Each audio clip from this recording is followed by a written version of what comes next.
24 घंटे में विपक्ष को लगेगा तीसरा झटका। एनडीए ने राज्यसभा में उपसभापति का चुनाव जीता। मोदी के खिलाफ महागठबंधन को केजरीवाल ने कहा ना। अब आज 3 तलाक बिल हो सकता है पास। मोदी के खिलाफ बिखरा विपक्ष। एबीपी न्यूज पर बड़ी कवरेज लगातार। तो मुस्लिम महिलाओं को 3 तलाक से आजादी के लिए आज का दिन बहुत ही अहम है। 3 तलाक बिल आज राज्यसभा में पेश किया जाएगा। आपको बता दें कि सुप्रीम कोर्ट ने करीब 1 साल पहले 3 तलाक को असंवैधानिक करार दिया था, लेकिन इसके बावजूद मुस्लिम महिलाओं को 3 तलाक का दंश झेलना पड़ रहा है और वजह है कानून की कमी। सरकार ने कानून तो बना दिया था, उसे लोकसभा में पास करा दिया गया था, लेकिन राज्यसभा में पास नहीं हो पाया था। क्या है 3 तलाक? आपको बता दें, मुस्लिम पर्सनल लॉ में मर्दों को 3 बार तलाक बोलकर शादी तोड़ने का हक दिया गया था। पति एक साथ 3 बार तलाक बोलकर शादी को खत्म कर सकता है और इसी को लेकर यह विवाद था। गुस्से में, मजाक में, नशे में या किसी भी तरह एक साथ 3 तलाक बोलने पर जो तलाक वाली स्थिति थी वो बहुत ही गंभीर मानी गई। चिट्ठी, ईमेल, फोन, मैसेज या व्हाट्सएप पर भी तलाक के कई मामले सामने आए थे। पाकिस्तान, बांग्लादेश समेत कई मुस्लिम देश 3 तलाक पर पाबंदी लगा चुके हैं, लेकिन हिंदुस्तान में जारी रहना जाहिर तौर पर यह हैरान करने वाली बात।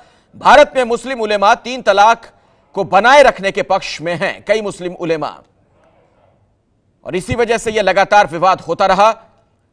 आज मॉनसून सत्र के आखिरी दिन सरकार एक बार फिर राज्यसभा में 3 तलाक बिल लेकर आ रही है। देखिए बदलाव क्या किया था कैबिनेट ने। अपराध तभी माने जब एफआईआर पत्नी, उसके खून के रिश्तेदार या पति के रिश्तेदार दायर करें। यह कुछ संशोधन किए गए इस बिल में, उसके बारे में हम आपको जानकारी दे रहे हैं। पति पत्नी मजिस्ट्रेट के सामने समझौते के लिए तैयार तो मजिस्ट्रेट समझौता कबूल कर सकता है। यह भी एक अहम बदलाव किया गया। और तीसरा बदलाव, 3 तलाक के आरोपी को मजिस्ट्रेट जमानत दे सकता है, बशर्ते पत्नी का पक्ष सुन लिया गया हो, थाने से जमानत नहीं मिल सकेगी। और इस मामले में ज्यादा बातचीत करने के लिए बीजेपी के वरिष्ठ नेता प्रेम शुक्ला हमारे साथ जुड़ गए हैं। मीम अफजल साहब कांग्रेस से जुड़ रहे हैं, हमारे साथ शमीमा भी हैं, उनसे भी हम बातचीत करेंगे। लेकिन पहला सवाल मीम अफजल साहब आपसे है, राज्यसभा में क्या आप लोगों का सहयोग मिलेगा सरकार को इस मसले पर? देखिए, तो आज राज्यसभा में अभी जब मीटिंग शुरू होगी उससे पहले हमारी पार्टी की मीटिंग होगी, उसके अंदर ये तय किया जाएगा कि जो अमेंडमेंट्स किए गए हैं, क्या ये अमेंडमेंट वही हैं जो कांग्रेस पार्टी की तरफ से सजेस्ट किए गए थे।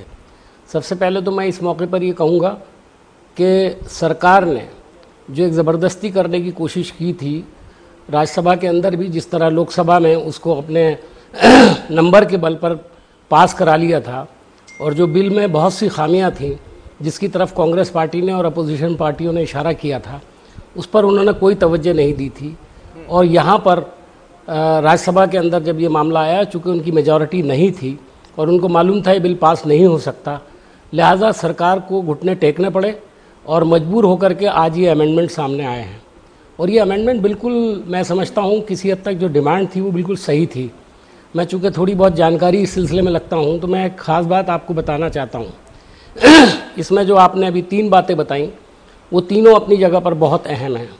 इसलिए कि अगर किसी को तलाक हो जाती, पहली बात तो इसमें सबसे बड़ा सवाल है जो अभी तक जिसका कोई जवाब नहीं आया है, ये सवाल मैं उठा रहा हूँ एबीपी न्यूज़ के ज़रिए से जी। एक बात मुझे बताइए कि अगर 3 तलाक किसी ने दी और वो अवैध हो गई, यानी उसका किसी भी तरह से कोई असर औरत पर नहीं पड़ा, तलाक हुई ही नहीं, तो फिर जुर्म कैसे साबित करेंगे?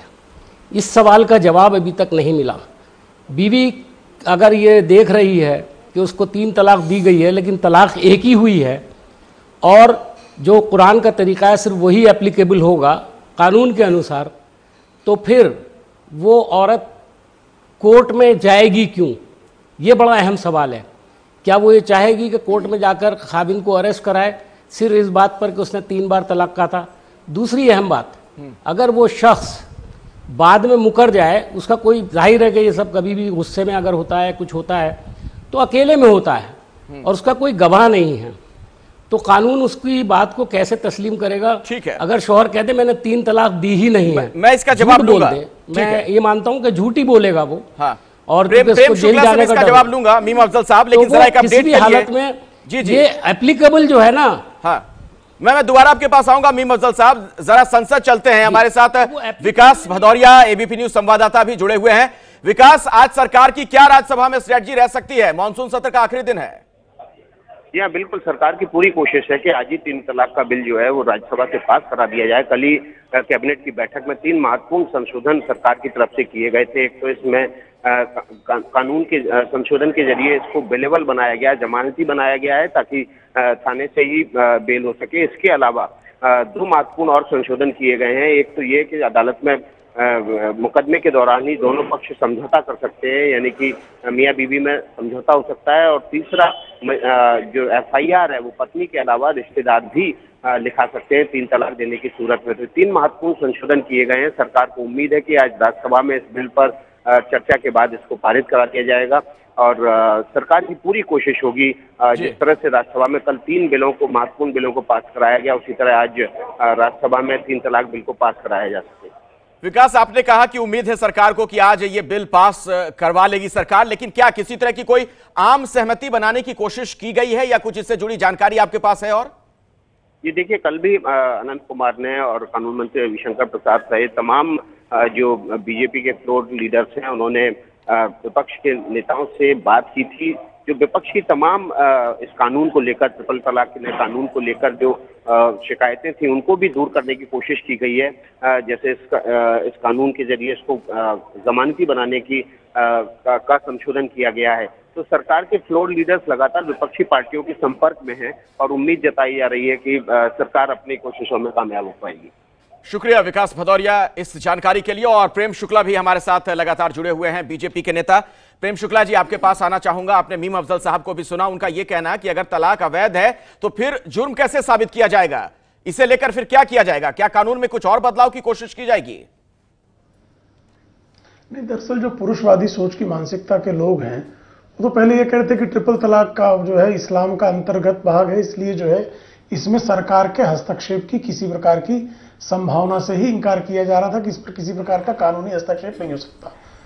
मुस्लिम पर्सनल लॉ बोर्ड 1972 से कांग्रेस जो है उसका एक प्रतिनिधि संगठन मुसलमानों के बीच में है जो मुस्लिम महिलाओं के बारे में किस तरह से उन पर लैंगिक वैषम्य संस्थापित रखा जा सकता है उसके लिए लगातार काम करता रहा। चूंकि 1960 के दशक में हुमायूं कबीर के नेतृत्व वाली कमेटी ने यूनिफॉर्म सिविल कोड की दिशा में और मुस्लिम महिलाओं को न्याय की दिशा में बहुत सारे रिकमेंडेशंस दिए थे। उसके बाद ही वो ना देने के हिसाब से मुस्लिम पर्सनल लॉ बोर्ड गठित किया गया। शाहबानों के मामले से लेकर आज दिन तक कांग्रेस का स्टैंड कुछ ना कुछ कुतर्क खड़ा किया जाए और उनको न्याय न दिया जाए, ये इनका स्टैंड रहा है। अब जो है जैसे 498A में भी जब किसी महिला के साथ उत्पीड़न होता है तो वो कैसे सिद्ध करती है महिला, जो अगर उसके साथ फिजिकल टॉर्चर नहीं हुआ है, ऐसी स्थिति है कि कोई मेडिकल सर्टिफिकेट नहीं है, लेकिन 498 में दहेज उत्पीड़न का उससे दहेज मांगा जा रहा है, तो दहेज उत्पीड़न का जब वो शिकायत करती है तो वो वहां पर इस तरह के प्रमाण दे। उसी तरह से ट्रिपल तलाक में पहले तो आप ट्रिपल तलाक कहते हैं कि भाई अहले कुरान नहीं है, फिर उसको कहा कि ट्रिपल तलाक इस्लाम में ही नहीं है, फिर कहा नहीं ट्रिपल तलाक जो है मुस्लिम पर्सनल लॉ बोर्ड हमारा जो अधिकार है संवैधानिक ढंग से हमको जो धार्मिक अधिकार मिले हैं उसमें हस्तक्षेप है। फिर कहा कि यार अगर गिरफ्तार हो जाएगा तो उसके परिवार का भरण पोषण कौन करेगा। अब उसमें भी संशोधन होने के बाद ये कहा जा रहा है भाई सिद्ध कैसे होगा। चलिए मैं तो मुझे थोड़ा कोई भी कानून, हाँ मैं राजनीति से अलग हटकर बात करता हूं। प्रेम शुक्ला जी और मीम अफजल जी, मैं आपके पास आऊं उससे पहले मेरे साथ यहां पर समीना मौजूद हैं स्टूडियो में, बहुत ही खास मेहमान, 3 तलाक की आप पीड़िता हैं। समीना, आपको क्या लगता है, आज चूंकि राज्यसभा में ये बिल आ रहा है, उम्मीद की जा रही है कि वहां से पास हो जाएगा, क्या आप खुश हैं? आपको लगता है कि वाकई आज का दिन एक बड़ा दिन साबित होने जा रहा है? जी, मुझे उम्मीद है आज बिल पास होगा, क्योंकि हम लोगों ने काफ़ी बाहर से दबाव बनाया है, ऐसा नहीं है। और लेकिन अभी मैं मीम अफजल साहब एक बात कह रहे थे, उनकी बात का मैं जवाब देना चाहूँगी। उन्होंने कहा कि कैसे साबित करेगी एक महिला ट्रिपल तलाक उसने दिया और उसको कैसे सज़ा दिलवाएगी हस्बैंड को। तो मैं मीम अफजल साहब अपराध क्यों किया जाए? ट्रिपल तलाक बिल पर बातचीत गृहमंत्री जी कहाँ हैं? और राजनाथ सिंह भी आ रहे हैं, तस्वीरों में आप देख रहे हैं। चूंकि संसद की कार्यवाही शुरू होने वाली है, आप देख सकते हैं वहां पर गहमा गहमी तेज है, तमाम नेता मंत्री पहुंच रहे हैं धीरे धीरे संसद में। ये तस्वीरें हम आपको दिखा रहे हैं। चलिए उस पर हम वापस लौटते, लेकिन अपनी बात पूरी कर लीजिए जी। तो मीम अफजल साहब, आप ये देखिए कि जब हमारा ट्रिपल तलाक देता, आपने कह दिया कि ठीक है वो मतलब अवैध है और गैर कानूनी है, ठीक है, वो जो नहीं हुआ। लेकिन वो जो तलाक देने के बाद गेट आउट करता है घर से औरत को और साथ में 2-4 बच्चे भी होते हैं, वो जो नहीं है क्या, उसकी सजा नहीं मिलनी चाहिए मर्द को?